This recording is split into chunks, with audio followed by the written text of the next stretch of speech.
बलात्कार हो जाता है। अरे भैया, एक डॉक्टर यहाँ फट जाता है और दूसरे वहाँ बंगाल में डॉक्टर का बलात्कार हो जाता है। आपको बताना होगा कौन सा डॉक्टर फटता है और कौन से डॉक्टर का बलात्कार होता है। ये चर्चा का विषय है जनाब, चर्चा का विषय, और इस पर बोलना पड़ेगा, समझना पड़ेगा और सुनना पड़ेगा, बताना पड़ेगा कि कुछ लोग व्हाइट कॉलर वाले फट जाते हैं और कुछ जो व्हाइट कॉलर वाले जो सेवा के नाम पे डॉक्टर बनते हैं उनका किस तरह से बंगाल में बलात्कार।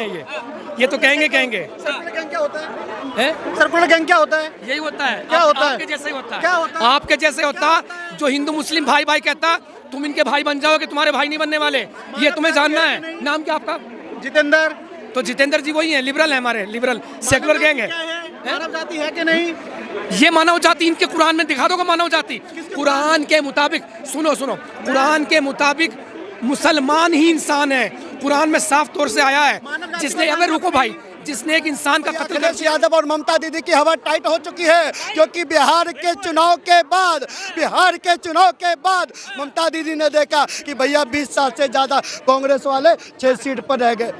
20 साल से ज़्यादा विपक्ष में रहने के बाद कांग्रेस वाले महागठबंधन खेलने के बाद 6 सीट हिला पाए। इससे ज़्यादा सीट तो स्कॉर्पियो में होती है। जाकर देखो, हर बिहारी के दरवाजे पर स्कॉर्पियो खड़ी मिलेगी। बंगाल में ना चोलवे, सब चोलवे, केवल चोलवे ना दौड़वे। घुसपैठियों की जब तक हिमायत नहीं लेंगे, आपने वो गाना सुना है ना, बेगानी शादी में अब्दुल्ला दीवाना, उसने अब्दुल्ला ही क्यों कहा? मुकेश, सुरेश, राजू, प्रताप, अमित क्यों नहीं कहा? क्योंकि उसे पता था अब्दुल्ला की पुलिस पे मुझे भरोसा नहीं है, मुझे कश्मीर की पुलिस पे भरोसा नहीं है। ममता बनर्जी भरोसा, सबके सब जिहादी हैं। जाती है कैसे? अरे भाई, सरकार कौन हैंडल कर रहा है? पुलिस करता है, वहाँ की मुख्यमंत्री ना। तो और मुख्यमंत्री जो है वो किससे है? घुसपैठियों की वजह से है। आज ही घुसपैठियाँ निकाल दो, सीएम बनना तो दूर की बात है, अगर वो एमएलए भी बन रह सके। भाई साहब, वो कितनी बार मुख्यमंत्री रही हैं, ये आप नहीं देख पा रहे हो? मैं अपनी आंखों से देख रहा हूँ सब कुछ, मैं दीवार के आर पार देख रहा हूँ। अच्छा, सारे घुसपैठिए निकाल दो, अगर ममता बनर्जी, ममता दीदी, सीएम तो दूर की बात, वो एमएलए का चुनाव जीत जाए, गारंटी लिखवा लो। ऐसा क्यों लगता है आपको? मुझे किसी ने बताया था एक बार, कोई मिल गया, कि जितने भी रोहिंग्या हैं, बांग्लादेशी है या पाकिस्तानी घुसपैठिए हैं, सबकी नागरिकता है और पूरे देश के कोने कोने घूमे फिरे हैं, पड़े हैं। जैसे इलेक्शन आता है सबका रिटर्न टिकट बुक होता है, वोट डाल के जाओ। जो नहीं आएगा ना, सीधी धमकी, जहाँ से आए हो वहीं उठाकर फेंक दिए जाओगे। निकलवाइए ना, घुसपैठियों को निकलवाइए। राहुल गांधी भी उसी चक्कर में है, घुसपैठियों को, समाजवादी भी घुसपैठियों के लिए। अपने यहाँ योगी बाबा ने सिग्नेचर किए SIR के लिए, और ये पूरे प्रदेश को करने चाहिए, हर प्रदेश को करने चाहिए। केंद्र से बात चलनी चाहिए भाई। हमारे पास, मैं इस्लाम छोड़ चुका, एक्स मुस्लिम हो चुका और सनातन धर्म में भी आ चुका हूँ, ठीक है। तो हमारे पास ले दे के एक यही ज़मीन का टुकड़ा है। 56-57 कंट्री है इनके पास, वहाँ क्यों नहीं जाते? कह रहे हैं बिहार, वो बंगाल में अमन चारा भाईचारा चल रहा है भाई, कहाँ? अभी आता हूँ इस भाईचारे पर। वहाँ क्यों नहीं जाते? क्योंकि इनका मिशन है, ये देश तो तुम्हारा हो चुका है, अब दुनिया के काफिरों के देशों में उतर जाओ, तुम्हें उन्हें भी इस्लामिक बनाना है। बहुत जल्दी ब्रिटेन हाथ से जाएगा, भारत से ज़्यादा वहाँ के हालात ख़राब है। और आपने कही भाईचारे की बात, जहाँ भी इनकी जनसंख्या कम होगी ना, वहाँ पे भाईचारा मिलेगा, वहाँ पे भाई भाई मिलेगा। ज़रा इनकी तादाद बढ़ने दो ज़रा सी। पाकिस्तान में भाई भाई के नारे क्यों नहीं है? बांग्लादेश में क्यों नहीं है? मुर्शिदाबाद में क्या हुआ? कत्लेआम किया गया, इज्जत व आबरू लूटी गई, हमारे हिंदुओं को पलायन करना पड़ा। कहाँ थी ममता बनर्जी की सरकार? आर्मी को लगना पड़ा, कोर्ट ने आर्मी को लगाया। अगर आर्मी ना लगी होती तो क्या हाल होता?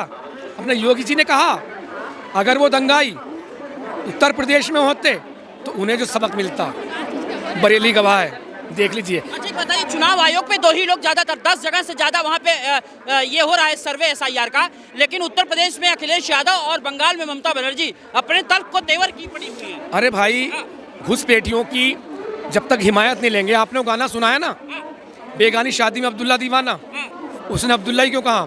मुकेश, सुरेश, राजू, प्रताप, अमित क्यों नहीं कहा? क्योंकि उसे पता था अब्दुल्ला ही घुसपैठिया है, समझे। और ये जो पक्ष ले रहे हैं ना इनका, राहुल गांधी हो, अखिलेश यादव हो, और जितने भी हमारे लिबरांडू हिंदू भाई हैं, इतना बताता हूँ, इन घुसपैठियों के पिछवाड़े पे जहर लगा दो, चाट चाट के मर जाएंगे, ये चाट चाट के मर जाएंगे। मेरे से पाकिस्तानी जो एक्स मुस्लिम हैं, जो इस्लाम छोड़ चुके हैं, मेल फीमेल दोनों हैं, लड़के लड़कियां दोनों हैं, वो एक सवाल करते हैं कि तुम्हारा देश धर्मशाला है आतंकवादियों के लिए, इन घुसपैठियों के लिए, इन जिहादियों के लिए, और हम तो तुम्हारे देश से प्रेम करते हैं, तुम्हारी संस्कृति से प्रेम करते हैं, सनातन में आना चाहते हैं, मगर हमारे लिए नागरिकता तो छोड़िए, एक वीज़ा भी नहीं है। तो ममता बनर्जी से प्रेम क्यों नहीं करते हैं आप? अरे ममता, देखिए ममता बनर्जी क्या है यार, मुख्यमंत्री है। अरे मुख्यमंत्री है, ठीक है, संविधानिक पद पे बैठी वो ठीक है, लेकिन कर क्या रही है? क्या कर रहे हैं? घुसपैठियों को, जिहादियों को पनाह दे रखी है। बहुत जल्दी आप देखना, हमारा बंगाल इसमें जाना चाहेगा, बांग्लादेश में 10 साल के अंदर अंदर आवाज़ उठेगी हमें बांग्लादेश में मिलना है या अलग से देश बनना है। देख लेना, बंगाल हाथ से जाने वाला है, कश्मीर हाथ से जाने वाला है, केरल की साइड ये हाथ से जाने वाली है। विपक्षी पार्टियां कहती हैं, ममता बनर्जी खुद कहती हैं कि बीजेपी डराती है लोगों को भाई साहब। अच्छा, हाँ। बीजेपी डराती है? बीजेपी के इस वक्त जो सर्वसर्वा प्रधानमंत्री मोदी जी अगर डराती है तो मुसलमानों को जो फ्री का राशन दे रही है, घुसपैठियों को, इन जिहादियों को, हाँ, ये कैसे दे रही है? इन जिहादियों को घर तक बनवा के दे रही है, इन्हें जिहादियों को हर योजना, हर स्कीम का इन्हें लाभ मिल रहा है इन जिहादियों को। अगर ऐसा बीजेपी भेदभाव करती तो ये जिहादी है ना, बड़े बड़े जिहादी, ये सब के सब पंचर जोड़ रहे होते, और अभी भी जोड़ रहे हैं। ये काम करना नहीं चाहते, ये चाहते हैं ये अमित कुमार ने इतनी बड़ी ऊंची बिल्डिंग बना ली है, अब्दुल की नज़र है कब ये बिल्डिंग मेरी होगी। क्या कहेंगे भाई साहब, ममता बनर्जी को कैसा नेता देखते हैं भाई साहब?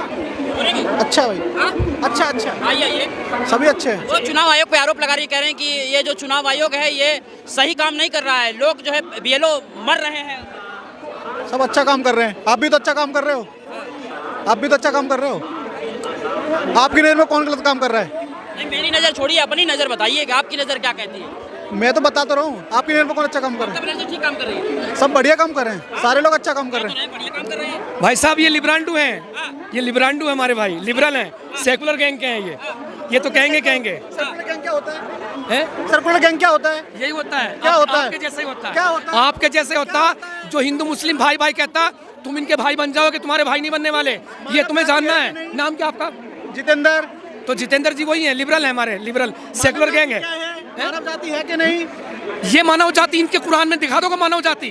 कुरान के मुताबिक, सुनो कुरान के मुताबिक मुसलमान ही इंसान है, कुरान में साफ तौर से आया है। जिसने, अबे रुको भाई, जिसने एक इंसान का कत्ल कर दिया, पूरी इंसानियत का कत्ल कर दिया, और इंसान सिर्फ मुसलमान को माना गया है। दीदी अगर जहाँ पर कमी हो वहाँ थोड़ा दम और आप और लगा दो, और एसआईआर को पूर्ण रूप से ठीक तरीके से लागू करवाओ, बढ़िया तरीके से लागू करवाओ, डंके की चोट पर लागू करवाओ। है हिम्मत ममता दीदी? नहीं होगी हिम्मत, क्योंकि आपका भरोसा तो उन्हीं के ऊपर है, आपका भरोसा बंगाल के लोगों पर थोड़ी है, आपका भरोसा तो उन घुसपैठियों के ऊपर है जो आपको सत्ता तक पहुँचाने का काम करते हैं। लेकिन ममता दीदी ध्यान रखना, भारत की जनता जाग चुकी है, भारत की सरकार जाग चुकी है, भारत की जो संवैधानिक संस्था है वो जाग चुकी है। उनकी आंखें पहले बंद होगी लेकिन अब खुली है, अब देख रही है, अब सब कुछ सुन रही है। जो भारत के लोग हैं, भारत में भारत के लोगों को ही मताधिकार का एकाधिकार है। मैं फिर कहना चाहता हूँ, भारत का संविधान पूर्ण रूप से हमें पूर्ण रूप से कहता है कि भारत में मताधिकार का एकाधिकार अगर किसी को है तो भारत की जनता को है, किसी घुसपैठियों को नहीं, किसी रोहिंग्या बांग्लादेशी घुसपैठियों को नहीं। और मोदी जी की सरकार उन्हीं के ऊपर चोट करने का काम कर रही है, और संवैधानिक संस्थाओं का दायित्व है, तभी जाकर इलेक्शन कमीशन ने कमर कसने का काम किया, और जो भारत के हैं उनको भारत में रखने का काम किया। मैं फिर कहना चाहता हूँ, अगर आपका घर भारत के हो, तो अगर आपका घर है तो दिक्कत क्या है भाई? वो कह रही, बात तो मानना पड़ेगा ना। अखिलेश यादव भी कह रहे हैं, इसका विरोध कर रहे हैं। अरे भैया, अखिलेश यादव और ममता दीदी की हवा टाइट हो चुकी है, क्योंकि बिहार के चुनाव के बाद ममता दीदी ने देखा कि भैया 20 साल से ज़्यादा कांग्रेस वाले 6 सीट पर रह गए, 20 साल से ज़्यादा विपक्ष में रहने के बाद कांग्रेस वाले महागठबंधन खेलने के बाद 6 सीट हिला पाए। इससे ज़्यादा सीट तो स्कॉर्पियो में होती है। जाकर देखो हर बिहारी के दरवाजे पर स्कॉर्पियो खड़ी मिलेगी। बंगाल में ना चोलवे, सब चोलवे, केवल चोलवे ना दौड़वे। और जाकर देखो कैसा होने वाला है बंगाल, क्योंकि बंगाल की जनता एक मत हो चुकी है। बंगाल की जनता अब सड़कों पर आएगी। बंगाल की जनता तानाशाही के खिलाफ सड़कों पर आएगी। बंगाल की जनता आपातकाल के खिलाफ सड़कों पर आएगी और वोट के चोट से ममता दीदी को बंगाल से बाहर भेजने का काम करें। माटी मानुस को कौन ध्यान रखता है? ममता बनर्जी रखती है, तभी तो अरे बच्चे कहते हैं। अरे हमारे मोदी जी माँ की भी चिंता करते हैं, भारत माता की भी चिंता करते हैं और मनुष्य की भी चिंता करते हैं। इसलिए कहता हूँ चाहे बेटी की रक्षा की बात हो, माता की रक्षा की बात हो और इस माटी की रक्षा की बात हो, तो हमारे मोदी जी 100% खरा सोना है। आपको नहीं इसलिए लगता है कि बंगाल में लड़कियां सुरक्षित नहीं है? तभी तो बलात्कार हो जाता है। अरे भैया एक डॉक्टर यहाँ फट जाता है और दूसरे वहाँ बंगाल में डॉक्टर का बलात्कार हो जाता है। आपको बताना होगा कौन सा डॉक्टर फटता है और कौन से डॉक्टर का बलात्कार होता है। ये चर्चा का विषय है जनाब, चर्चा का विषय है और इस पर बोलना पड़ेगा, समझना पड़ेगा और सुनना पड़ेगा, बताना पड़ेगा कि कुछ लोग व्हाइट कॉलर वाले फट जाते हैं और कुछ जो व्हाइट कॉलर वाले जो सेवा के नाम पे डॉक्टर बनते हैं उनका किस तरह से बंगाल में बलात्कार हो जाता है। ये बताने का समय है और ये जताने